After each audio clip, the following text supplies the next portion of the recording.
Aloha, y'all. Welcome to the Esports Future ASEAN podcast, where we chat it up with your favorite celebrities, influencers, local heroes, and people of all walks of life as we reveal the unexpected connection they have to the gaming industry. I'm your host, Chantel Boucher.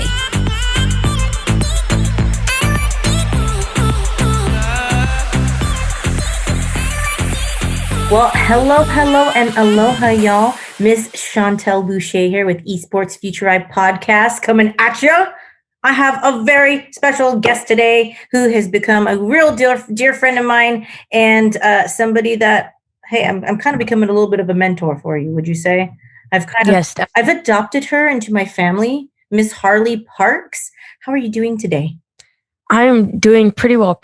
I'm happy to have you on here today because I feel like this will be a great conversation, and I know that you had the honor of working with Mr. Lewis Johnson before this on an interview.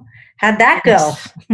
It was good. I mean, it would have been better if my friends were not here. You know, I do love my dear friends; they're awesome, but sometimes they do barge in, and it is not the best timing. I have news for you. It doesn't really change when you get older either. You get those good, solid friends; they do the same thing. So they'll just come in, wake you up. Yep. Yeah, that's all good.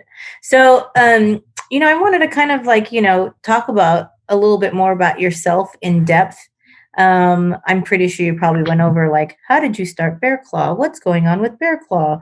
Yes. For you people out there, Harley is the CEO, president, owner, founder, whatever you want to call her, of BearClaw Esports. Now, to catch people up on what BearClaw Esports is, can you give us a little description of what you... Yeah, so BearClaw Esports we want it to be a different organization. Not only do we want just to be an esports organization, we want to be an everyone organization. We want the organization to encompass what everyone feels, how everyone wants, a lifestyle brand. So we want to be there for everyone. We want to break a lot of barriers and stereotypes that esports really hits. The average esports organization is, mid-20-year-old, white guys running around making some crazy content, Yeah.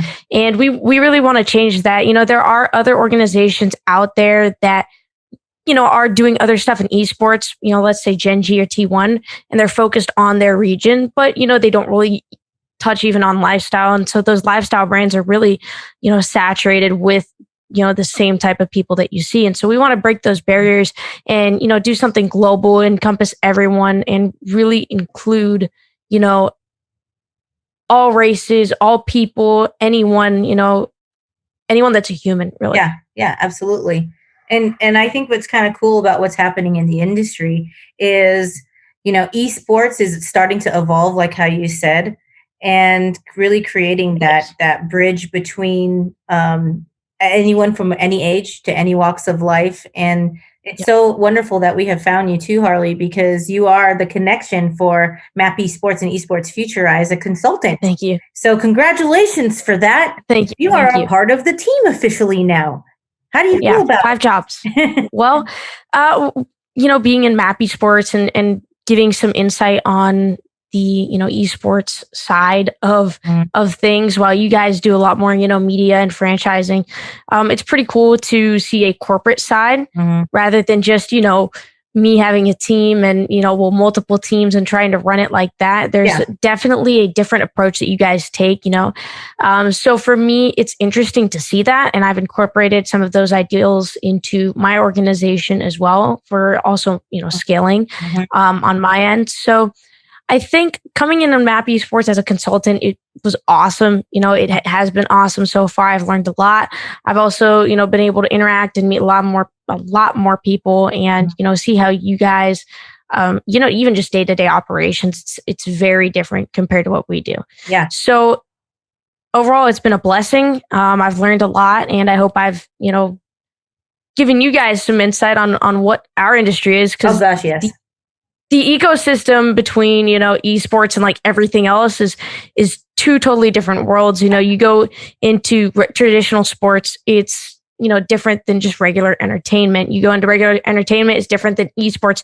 Esports, it's its own little thing going on. And it's really hard to connect regular business businessmen or businesswomen or corporations with esports, so esports business management is a total different world than just business management, and you guys are one of the only people that kind of understand that. And you guys are like, hey, we need to understand a little bit more of esports business management, because you are not a business manager in esports. It's more of a family, and you have to understand how to live and grow with that team and live and grow with those people. So overall, to blend that in from, my ecosystem to yours, it's a wonderful experience. Yeah. And you said it, girlfriend. Like, listen, people, we are trying to grow the industry together, because, we really have to band together people of the like minds in this industry to create there's nothing to go off of. You know what I mean? Like, we're the first ones to do this. We're the pioneers, if you will. And it's all about working together, not against each other. And as long as you get that, which I feel like you understand already, and especially at a young age with all the accomplishments and stuff that you've had, something that I'm like really impressed with you is that you're not like, oh, I know everything already, or this and this and this, and you don't get hot-headed about stuff, and you're just like, okay, well, how do I do this, or what is the right way to do this, or I'm thinking this, and you actually you want to learn more, and you're hungry for it, and you have a respect for the people in the industry, is what I've noticed. Especially the elders, and just people who may have successes in different ways. Obviously, being 17, it's just the time that you don't have. That the experience isn't there because you're 17. What were you doing 10 years ago?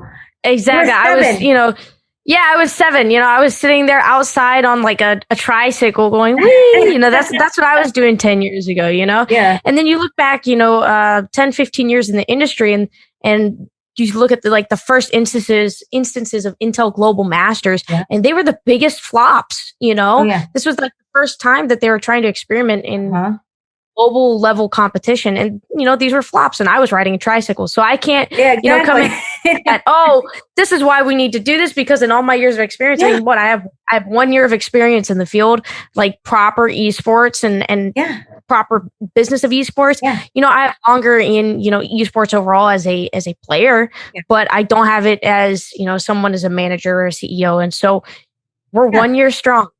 Yeah. And what's cool about it too, though, is like, I can't go back into a time machine and make myself 17 again in the year 2021.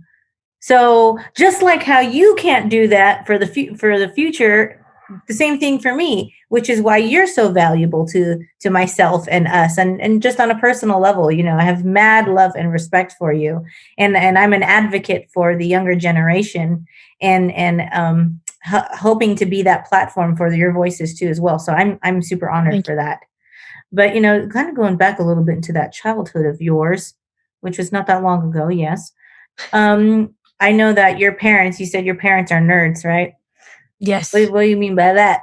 I mean, we're all nerds here, but like, so my dad was a big Star Wars fan, growing up, and he was, the president of the computer club, he was the nerd, at his high school. And, my grandpa and my dad would go and watch every Star Wars movie, and even till this day now, when a whole Star Wars movie would come out, we'd fly out the whole family, right? Like, we flew out the whole family of Germany, to go see Rogue One, because everyone was like, we got to watch Rogue One, right?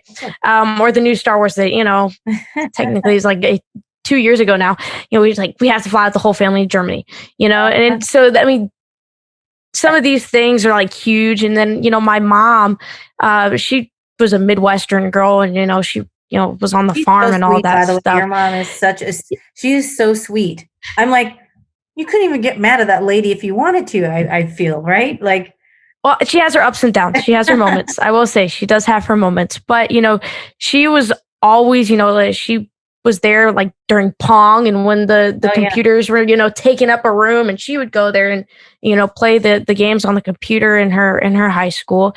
And, in late nights when I was super young, 5 to 7, I remember like 6 years old, I pulled my first all-nighter, right? I was with my dad, and, I pulled my first all-nighter, and I was like, Dad, I want to do an all-nighter, like, because there's all these gamers like doing it. They're, playing like World of Warcraft at the time, like first instances of World of Warcraft. And my dad's like, yeah, sure, why not? And so we're up playing the Wii all night, right? And my mom was kind of the person that got me into like the whole Wii, because my dad was How old were you when you got the Wii? Oh God. Whenever the Wii first came out, what was that, 2011? I don't know, something like that. It was a while ago. Yeah. Yeah, like 2011. I mean, I started with a DSi, so I remember, oh gosh, I was playing like Pokemon Pearl and all that at like 5. Game then you had, was it the Wii? Was that like the first one you had? No, the first one was the DSi, and it was Pokemon Pearl. Okay, that was the first one. That was the most fun I've ever had. I'm not even gonna lie. I was on road trips, just playing Pokemon. I was like, Dad, I got an Onix, and my dad's like, okay, good job, sweetie, right? But no, I mean, my mom kind of fed the beast, and my dad was like, okay, we're not gonna try to get her too much into games. We're just gonna have it at the leisure. And my mom, is sitting there after my dad would go to sleep for work, and my mom's like, want to play billiards on the Wii, or do you want to play like the cow game or the fishing game? And we'd be up till like 2 a.m. And I'm 7, 8 years old. And my dad would come down. He's like, you guys are still awake? And my mom and I are sitting there like, maybe. Yeah, maybe. And we're sitting here playing the Wii. So I mean, they're big nerds. We have no theme to the house. It's all like nerd Star stuff Wars. And Star Wars. And, there's like, my dad plays with trains, for God's sake, little tiny trains, around, and tries to model after futuristic cities and stuff. Yeah. I get it. Yeah. they are nerds. Coming from that nerd culture, like, did you ever experience like bullying or issues because maybe you're different? Yeah, growing up. So the problem with, bullying and not really getting anything is that I was also a double-edged sword, because I moved a lot as well. So I was also the new kid on top of getting bullied, right? I was always the new kid. I am a senior, and I've gone to 12 schools. Yeah. Right. So, I mean, there is constant, it's the new kid, So, I mean, I never really had any friends till high school. I was bullied all the way all the way up until 8th grade. I was the kid that was, on the back working on computers, helping out the IT department in my school, which, I absolutely love. The IT people were always the sweetest people. I'm not even gonna lie. I was, everyone else was eating lunch and, playing recess, and I was over here with the IT department of the school, helping build computers. So, for me, I was bullied. I would just wear very plain clothes, or it'd be, sometimes a Minecraft t-shirt and, Mario and stuff like that. Yeah. So, and my mom was a big Mario player too. So I forgot to mention that one. So I mean, I was bullied, and it kind of sucked, but I was always reading. I was always keeping myself busy some other way. Did it ever like really hurt you and impact you at some point in time, where you had kind of a breaking point, and then you had to like realize what you needed to do to like not allow that to continue happening with yourself? Oh, yeah, definitely. So, towards the second semester of 8th grade, I was like, everyone's getting, all these invites to go sleep over, or everyone's, doing whatever they want to do with their friends and going out shopping and all that. And, I was at home playing video games. Yeah. Don't get me wrong. I love playing video games. I mean, it got me here, so we're not complaining. Yeah. But it was a point where I was like, you know what? I want a fresh start. And then I got into high school, and, I tried to become this completely different person. Did not work out at all. Then I just kind of did me, and I learned the secret to, high school and kids. And it's like the cool kids, should say. Secret? Yeah, well, the cool kids, you should, because I was heavily interested in like psychology and stuff like that. Like I would read all these psychological books growing up as well. So, I was like, oh, so these kids, and I was the people watcher. So I was the weird people watcher kid. So I was like, okay, so these kids, the cool kids, are the kids that don't give a crap about anything. Gotcha. And they're just themselves. So, I was myself. I was doing, everything. I was, out there. I was wild, and I got accepted in the cool kids, clique, and I'm still there today. Sometimes I wish I wasn't. I look back at it, I was like, wow, I was spending a little bit too much time with people. I was getting invited to all these parties, and I was like, this is weird. I was like, I went to my first party, it was this outdoor party. There was like tons of people, and I was kind of just sitting in the back, like with my 1-2 friends, like my 1-2 close friends. I had a great, big group of friends, but my 2 close friends, and I was kind of sitting in the back. Like, and then out of this new squad, since you got accepted into the cool kids, if you will. Yeah. Do they play video games? A lot of them do. And I found out a lot of the cool kids are very heavily interested in like nerd culture. They're all hardcore anime fans. I feel like at times have changed a little bit where it's kind of flopped where it's like, oh, you're a nerd? That's cool now. Like exactly. Right? Yeah, it's cool now. It's like cool now, right? My theory on that is too as well is that like with my generation, like if you were a nerd, you're a nerd and you were not cool. Like still during that time. But when as that generation got older and you saw that the nerds were the successful ones in life, winning, people were like, there's a change. Then they're like, well, then there's more to this then. I mean, also going to a military high school, it's a little bit different than a regular high school as well. I guess so I mean, there is a little bit of a difference. So a lot of the cool kids, so you should say here, they're all into like anime, and even though they're into sports, I'm for your varsity golfers. So, I was automatically accepted in the sports kids. I know. So you golf a lot of all that kind of stuff, which is so cool. Do you know that's like one of my dreams is to start golfing? And it's awesome. I'm just saying it's awesome. It's fun. It's very frustrating, but it is fun. We're going to golf. So we're just no problem. No problem. You have to teach me your ways. I can do that. I'll try to give you a crash course in like a day or less. So you mentioned anime and things like and anime and like all these other topics that are part of nerd culture. Like, how do you feel that gaming intertwines with that whole thing? Where's the connection there? Why do you think that's such a connection and so popular? Well, you look at games, there's games around anime itself. You have like Dragon Ball games, you're bringing in anime characters into, Mortal Kombat, you're bringing anime characters into all these other games. You're doing crossovers. You have Sword Art Online games. You have animes now based on video games that are becoming video games.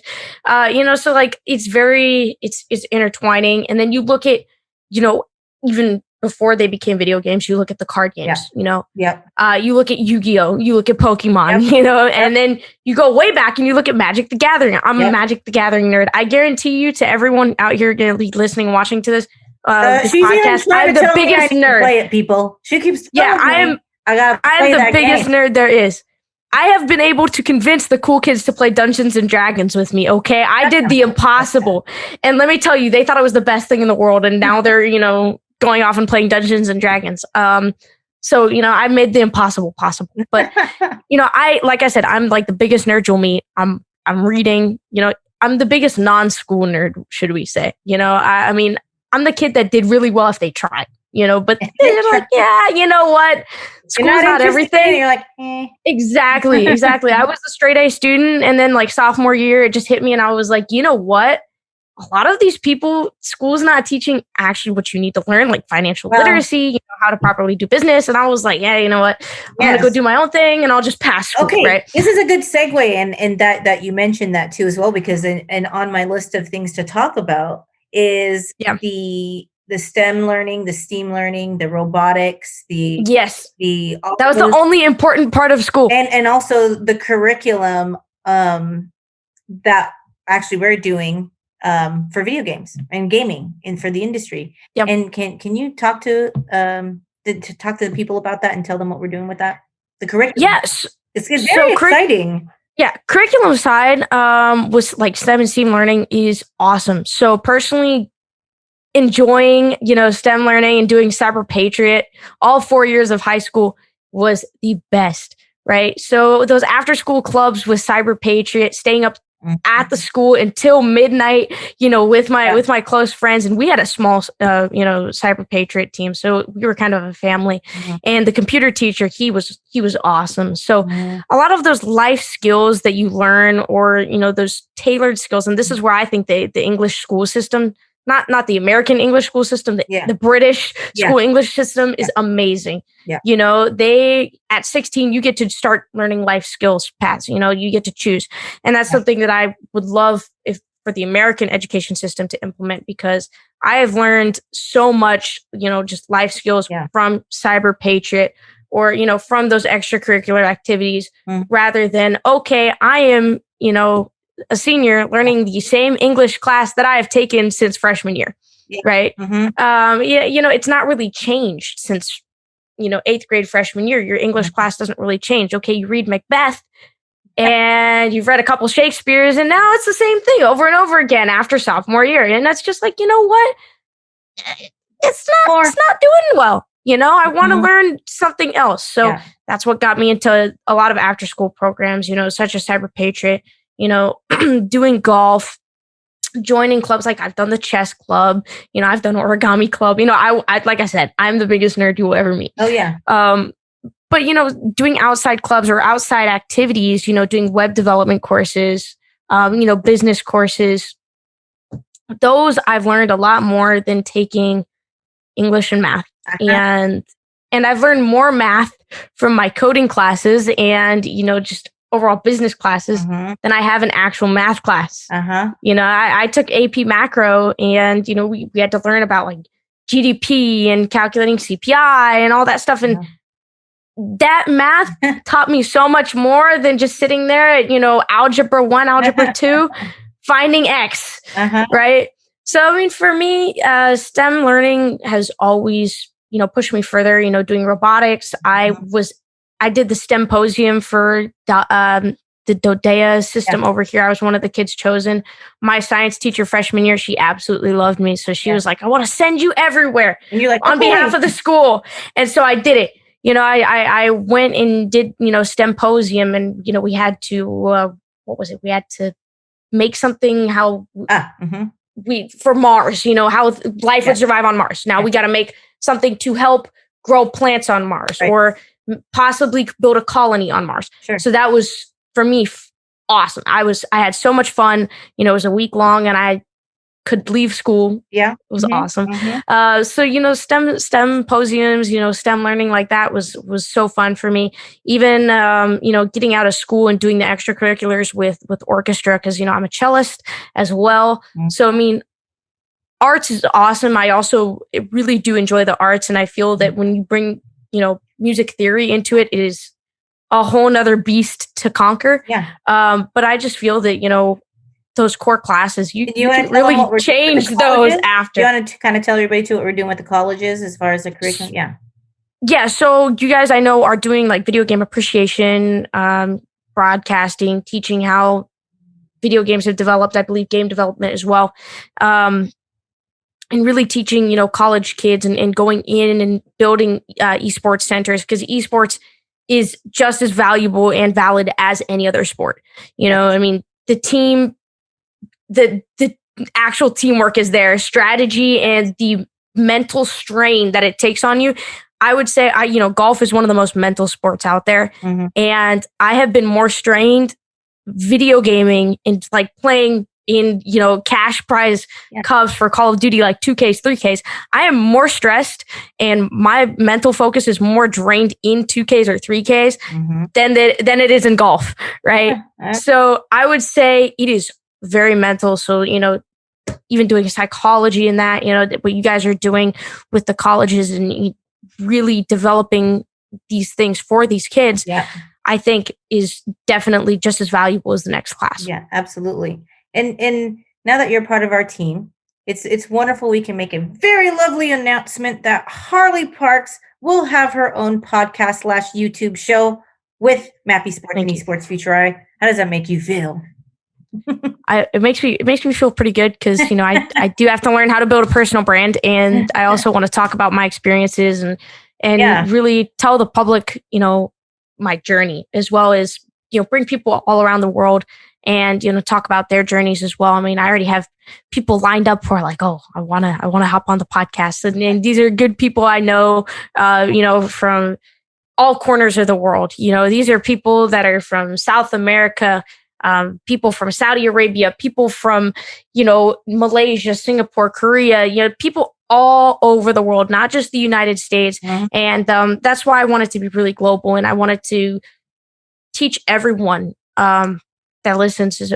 It is so widespread throughout the world. It is the next big thing, and each part of the world does take it differently. And some take it more seriously than others. Like right now you can see South Korea is the most advanced when it comes to esports. They have, the League of Legends stadium built specifically for League of Legends, and they have esports LAN cafes at every single corner. And it is like a viable career option. And those kids I have never seen kids so determined on certain games than I have the, South Korean, kids and South Korean population.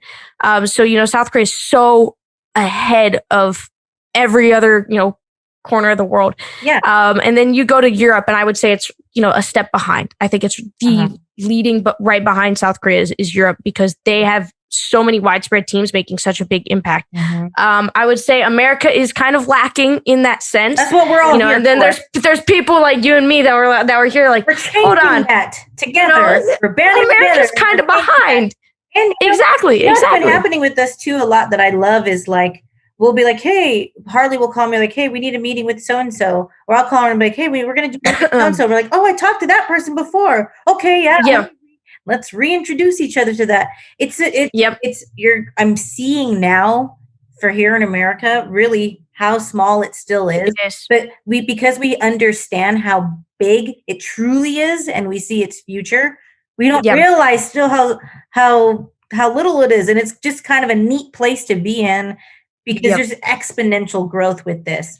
I see something in America, something that is lacking that they have actually even in East Asia and Southeast Asia. Southeast Asia, I would say, is ahead in the regard, even though they are not as wealthy and it's more mobile gaming, they still are very much ahead in the process, because something that Central and East and Southeast Asia have is they have media company backing, right? They have their giant media brands like YG or Big Hit or whoever, telecom services backing them. Yes. Right.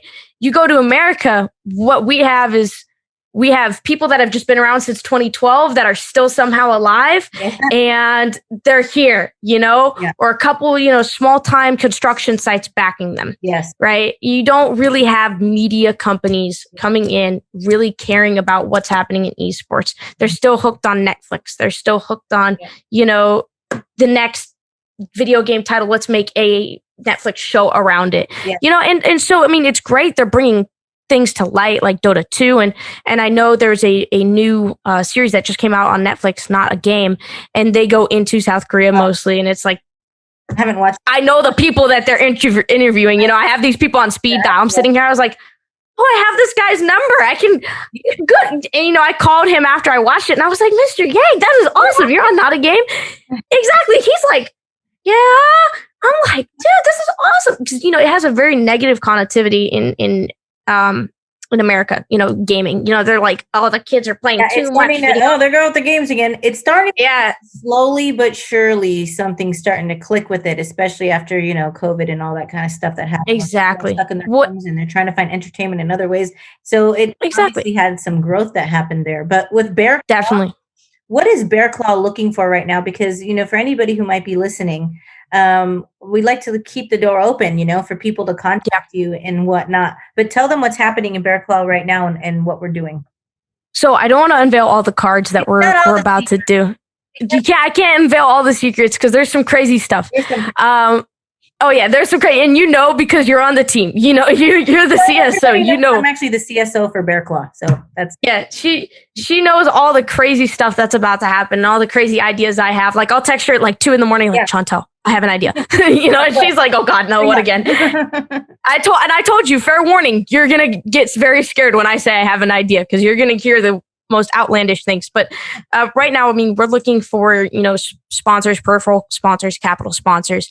We are at a point where we've gotten this far with, tell them let's just say some fun things that have happened. How many teams are there and where they're located and all that kind of good stuff. So we have 3 PUBG teams, 1 Valorant team, 1 Super Smash Bros. Team, 1 Fortnite team, and 1 Call of Duty team. Out of and we have Brazil, and we have a FIFA team. We have Brazil, England, the United States, and we're looking back again to expand into Southeast Asia. So since we do have impact there, and it's wonderful to have those connections there, and players still interested in joining our team there. I still have people from Korea, messaging me, hey, we want to join. And I'm like, but hold on. wait, what? What's going on here? And so, I mean, definitely it's our span is something that I don't think any other team has really been able to capture. Because teams are very, focused on having a grip on their region. Yes. And it's a double-edged sword. Yeah. It can be really great to have a grip on that region, but it can also, stop scaling. You can just sit there and not really grow. So for us, with us looking for, capital and, peripheral sponsors, any endemic or non-endemic brands that are open, we're very open to incorporate it. And I guarantee you, I will figure out a way to incorporate anything into BearClaw. I mean, I reached out to Newell Brands the other day, the people that own Yankee Candle. Yes. Right. And what gamer is going to want a candle? Nobody cares. Exactly. I was able to sell Newell Brands. I was like, well, gamers' rooms are stinky. Right, because most of them don't shower, or they don't shower for like a day on end or 2 days on end. Or does that include you too as well? This includes me as well. I'm going to be completely honest. This includes me as well. A lot of us since COVID, we stay in our rooms all the time. It can get stinky. Some of us don't shower like as frequently.